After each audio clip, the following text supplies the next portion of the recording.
ഈ അരി വളരെ നല്ലതല്ലേ? അതെ. അമീൻ, നീ ആലോചിച്ചിട്ടുണ്ടോ? നമ്മൾ ഇന്ന് ഈ അരിപ്പൊതികൾ കൊടുക്കുന്നത് വെറുമൊരു ചടങ്ങല്ല, അതൊരു വലിയ വിപ്ലവമാണെന്ന്. സർ, വിപ്ലവമോ? നമ്മൾ പാവപ്പെട്ടവർക്ക് ഭക്ഷണം നൽകുന്നതിനെയാണോ ഇക്ക അങ്ങനെ വിളിക്കുന്നത്? അതെ സാർ. നോക്കൂ, മറ്റു പല ആഘോഷങ്ങളിലും കോടിക്കണക്കിന് രൂപയാണ് ലഹരിക്കും പടക്കത്തിനുമായി ചിലവാകുന്നത്. പക്ഷേ നമ്മുടെ ഈ ചെറിയ പെരുന്നാളിന് കേരളത്തിൽ മാത്രം ഏകദേശം 380 കോടി രൂപയുടെ അരിയാണ് പാവങ്ങളിലേക്ക് എത്തുന്നത്. 380 കോടിയോ? ഇത്രയും വലിയൊരു കാര്യം നടന്നിട്ട് ഒരിടത്തും വലിയ പരസ്യങ്ങളോ ഫ്ലെക്സ് ബോർഡുകളോ കണ്ടില്ലല്ലോ ഇക്ക. അതാണ് ഇതിന്റെ പ്രത്യേകത. 1400 വർഷങ്ങൾക്ക് മുമ്പ് നബിതിരുമേനി പഠിപ്പിച്ചു തന്ന ഒരു പാഠമാണിത്. വലതുകൈ കൊടുക്കുന്നത് ഇടതുകൈ അറിയരുത്. വലിയ ക്യൂവോ ട്രാഫിക് ബ്ലോക്കോ ഒന്നുമില്ലാതെ ഈ സ്നേഹം ഓരോ വീട്ടിലുമെത്തുന്നു.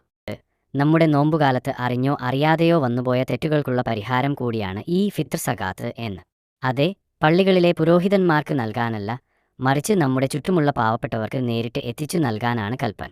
മദ്യത്തിന്റെ റെക്കോർഡ് വിൽപ്പന വാർത്തയാകുന്ന ഈ ലോകത്ത് വിശക്കുന്നവന്റെ വയറു നിറയ്ക്കുന്ന ഈ വിപ്ലവം ആരും കാണാതെ പോകരുത്. എന്നാൽ നമുക്ക് ഈ അരിപ്പൊതികൾ വേഗം എത്തിച്ചു കൊടുത്താലോ? എല്ലാവർക്കും സന്തോഷമുള്ള ഒരു പെരുന്നാൾ ഉണ്ടാവട്ടെ.